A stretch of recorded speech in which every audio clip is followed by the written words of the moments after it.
Thank you, Maria, and thank you to KISA and the partners for inviting us here today. So firstly, I'll just give a little bit of background on our organisation so you can have more of an idea of where we're coming from and how we're approaching these issues. So we're an NGO based in Dublin, founded in 2002, and we're also an independent law centre, meaning we have a team of lawyers who also work to advocate for enhanced rights and protections in the areas of immigration, citizenship and anti-racism. So basically we take strategic legal action as well as campaigns in order to, up to and including court proceedings, in order to give young migrants and all migrants really access to their rights. Our work includes working with stateless people, victims of trafficking, victims of domestic violence, all of which can include child migrants and then child migrants as a group as well. I'll just give you a little bit of an idea of some of the things we've been working on relevant to children, just to give a bit of context to where we're going from. So in 2011 we formed an Ambassadors for Change programme. So it consists of a group of young migrants who have been through the education system in Ireland and who have achieved remarkable things given the lack of resources available to them. And what we did was to train them, and in order so that they could then go and provide training sessions to their peers and go into youth groups and say, in order to tell them, like, listen, look, this is what we have achieved, and although it seems like it's a battle and a struggle, that there are means and ways out there if you're willing to work hard, and just to kind of provide an inspiration for other young migrants within their communities. And obviously young migrants entering the communities, they already are trusted and they're well regarded within the community, so there is that kind of trust there, and they can see, well, listen, if these other young migrants can do this, why can't I? And it was quite successful. There are some barriers in terms of police vetting for young migrants can be difficult if they've spent years living outside of Ireland, and it can take over a year, so there are those kind of barriers as well, but there were some great successes. At the moment we're working on a research project on child migration. So we've interviewed it with in-depth interviews with over 32 young migrants, and we've also conducted outreach and training sessions with over 120 social workers who are working with children. So we're focusing on migrant children generally, but it became apparent to us over recent years that there's a lot of research and work around separated children seeking asylum, but not around the greater cohort of migrant children, particularly migrant children in the care of the state.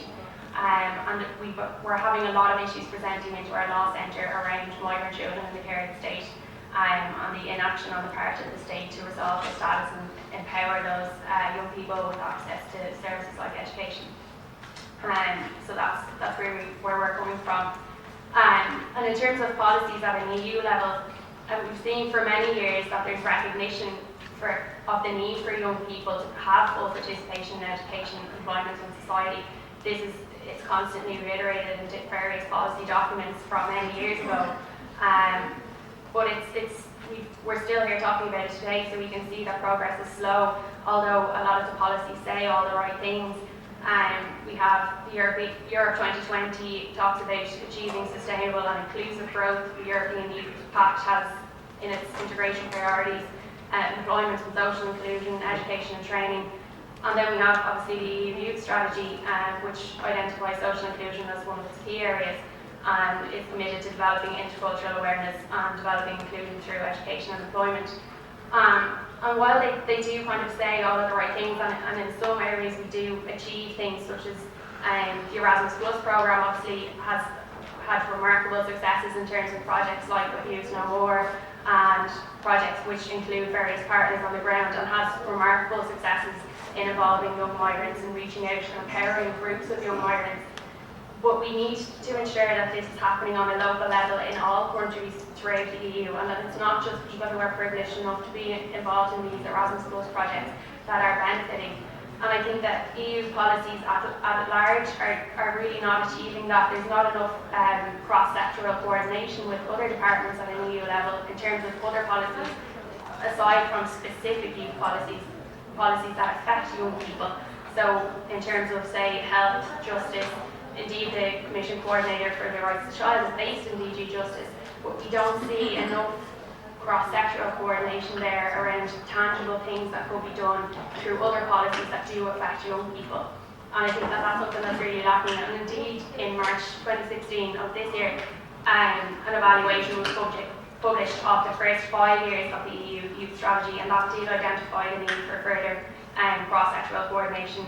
As well as that, in terms of, while we have all these positive things on an EU level, a lot of times there's a lack of knowledge of policymakers on a national level of what is actually being said.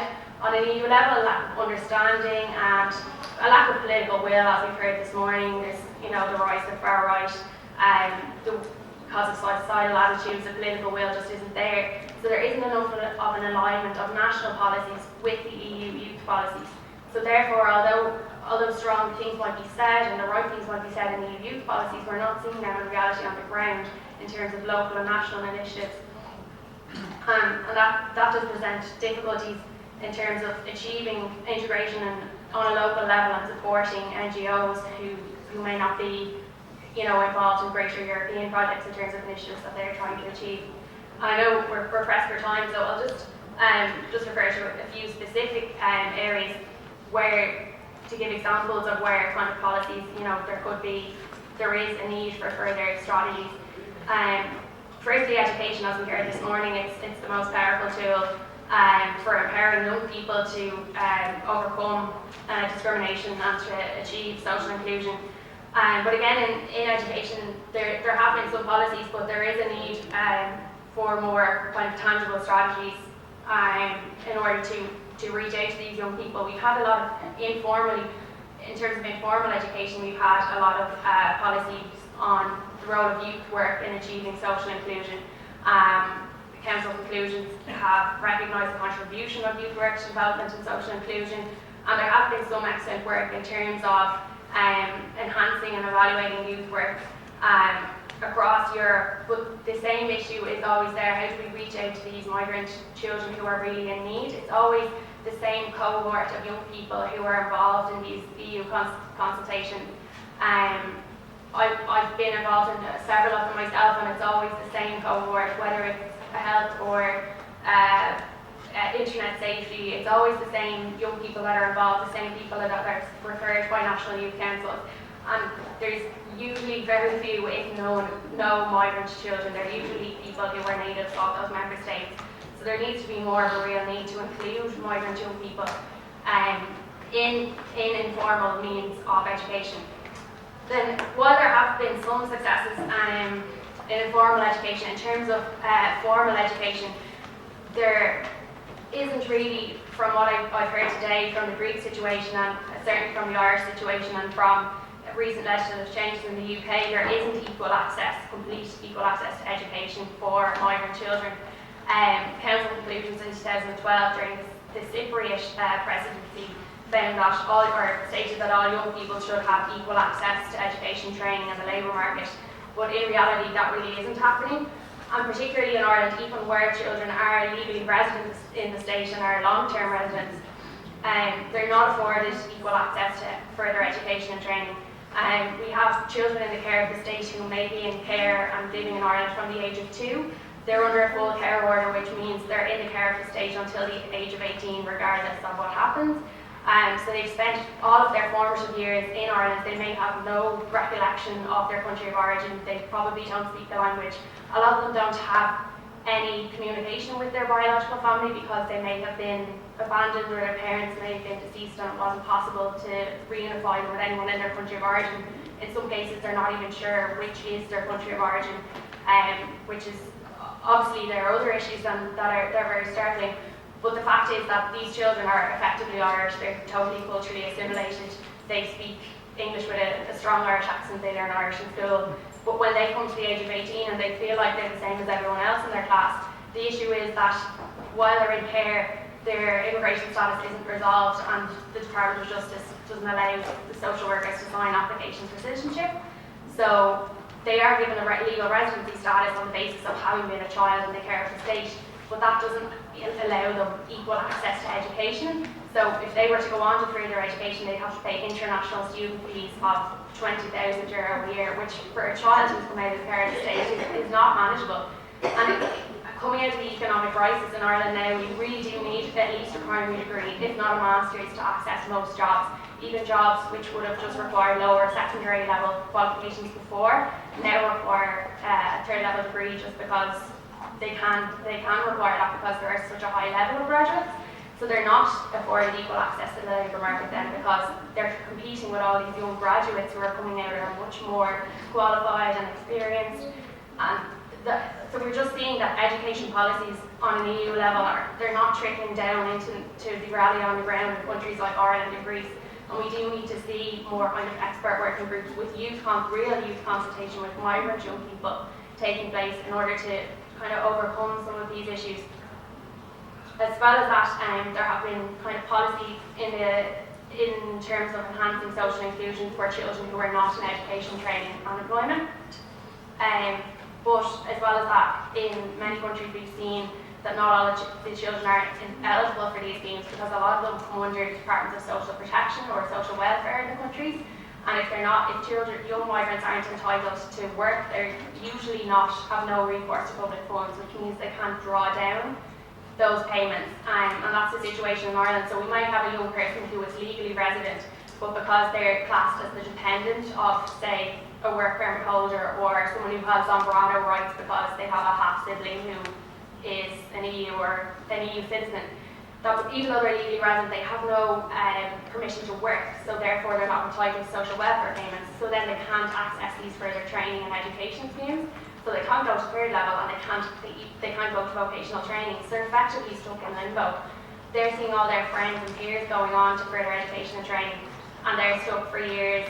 And we've seen through our research on migrant children the effects that this has in terms of mental health, in terms of self-esteem, and further social inclusion. They tend to kind of isolate themselves from others, and it really is startling. And we can see that really EU policies at a youth level, there needs to be more engagement in how we can overcome this, to overcome the cycle of socio-economic disadvantage. Because if we don't invest and empower our young people now, then it's just going to be a perpetual cycle of disadvantage and of social exclusion. And so I'm probably coming up to the time there. So really, in terms of as well, other policies in terms of social and civic and social engagement and access to justice, we also do need to see further more kind of strategies, and we need to make sure that there's more comprehensive policies there and strategies that can achieve these for young people also. So just in conclusion, then, while we've seen a lot of positive work coming from EU policy in terms of Erasmus Plus and all of the initiatives that can come from that for young people, undoubtedly we do need more cross-sectoral coordination across Europe, as well as more national alignment with EU policy to ensure that they're really effective on the ground and reaching migrant children across Europe rather than just select cohorts. Thank you, Leanne.